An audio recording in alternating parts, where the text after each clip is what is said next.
Okay, let's try another one.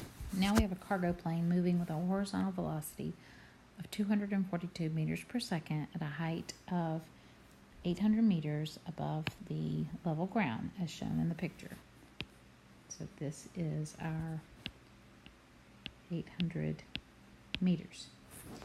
And we know this initial velocity here is the 242 meters per second. We're going to ignore air resistance as usual. We're looking for how much time in seconds will it take the package to reach the ground. So how much time does it take it from here to get to there? So let's see. What do I know? I do know that the initial velocity in the y direction is 0, because this is a horizontal launch only, and the initial velocity in the x direction is the 242 meters per second. Now let's see, what else do I know?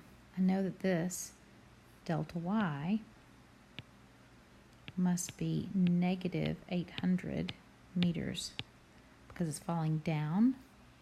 Then it means that our change in position is going to be negative. So let's focus on what we've been given here, because this is a big deal.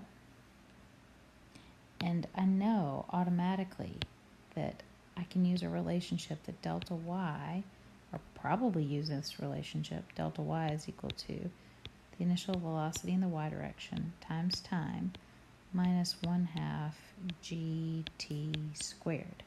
So just remember that this equation here is just the equation for a parabola, the y versus t parabola, and over time this object is going to hit the ground. Okay, so this is just the equation for that parabola, and the initial velocity would be the initial slope here, and that initial slope is 0. And when it's launched horizontally, the initial velocity in the y direction would be 0.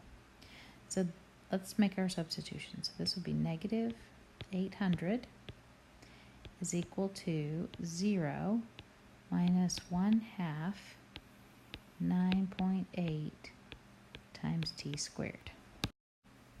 So then that means that negative 800 divided by negative 4.9 will equal t squared. And this negatives will cancel out. So then I just need to do my calculation. So then if I take the square root of both sides here, I'll get 12.8 seconds is equal to t. And of course it would officially be plus or minus, but we're not going to have minus time, so that's it. That's the amount of time. Now let's follow this up. What about how far away in the x direction does this package land? So let's go back and look at the problem here. So if it's dropped from this position when it's at this x equals 0, so how far away does it land? So what is delta x? So let's see. If delta x is equal to the initial velocity in the x direction times time, and I know that this package is in the airplane, and the airplane has a initial velocity in the x direction of 242 meters per second, then I can put 242 meters per second here. And then the time we just found, so then the change in position is about 3,092 meters. So that's this delta x along the ground here. So if you look back at the big picture, it's this delta x here, this change in position. Now another part that's kind of tricky is finding the final velocity that it hits the ground with. So let's do that. So first of all, I know that the velocity in the x direction doesn't change. So that means that Vx is equal to the 242 meters per second we were given in the problem to begin with. But that's in the x direction. And as this thing falls, it's also moving in the y direction. So what is this final velocity in the y direction? Because the initial velocity in the y direction was 0. So I found earlier the time it takes for it to fall down. And I know that a final velocity in the y direction is equal to the initial velocity in the y direction minus gt. So what is this final velocity? It starts from rest. Remember, it's a horizontal projectile. 9.8 times t. And our time was 12.8 seconds. So this means that the final velocity in the y direction is negative 125.4 meters per second. Now, what's important to note here is this negative sign. This negative sign tells me that it is in fact moving in this downward direction. So let's go back. So now I know that this is equal to my 125.44 meters per second. So what I'm looking for is this final velocity. What do I get when I put the x component together with the y component? So that's a triangle, and if I remember correctly, that means that v squared is equal to the square root of vx squared plus vy squared. Now my vx didn't change. Oops. Sorry, this is not a squared right here. So then my final velocity is the square root of the 242 we were given in the problem, because the velocity in the x direction does not change.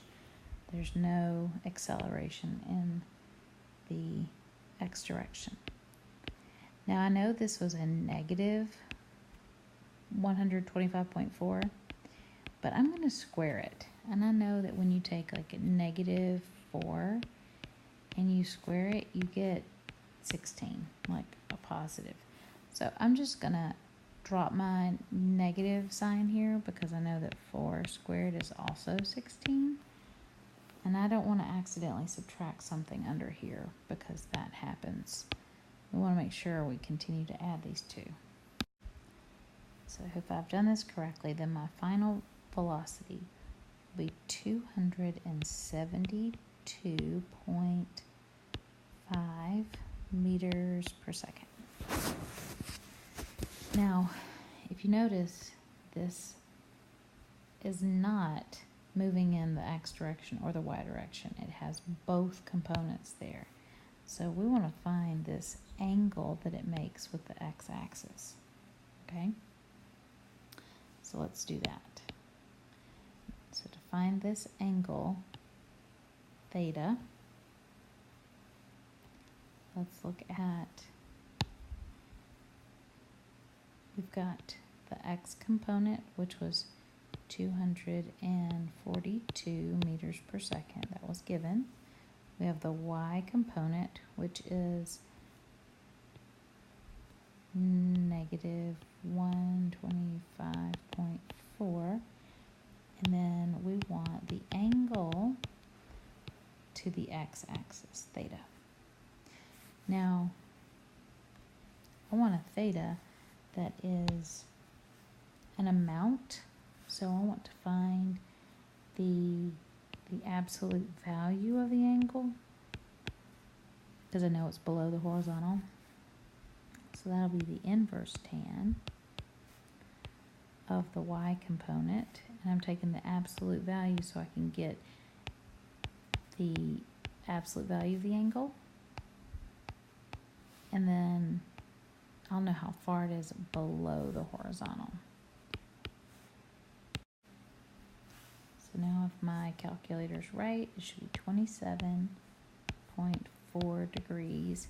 And this would be below the horizontal, because it's hitting the ground later. Now, if I were going to report this answer, if, let's say, we have a sign, we'll sometimes ask you to give the angle from the positive x-axis, like counterclockwise, so that would mean go all the way around and give that blue angle there. So that would be 360 minus our 27.4 would give us that angle, which is around 332 degrees or so. If it asks for it to be clockwise from the positive axis, that would be the angle we just found of 27.4. So just make sure that if you're answering a question, give it in terms of the direction that's asked. So in the end, we were able to find the time this package is in the air, the displacement horizontally of the package, and the final velocity, magnitude, and direction.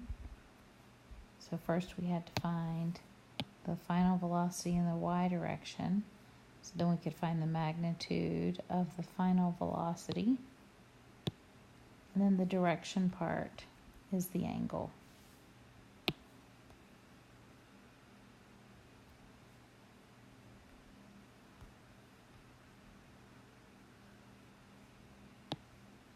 And depending on how you want to report your answer, the angle could be 27.4 degrees below the horizontal,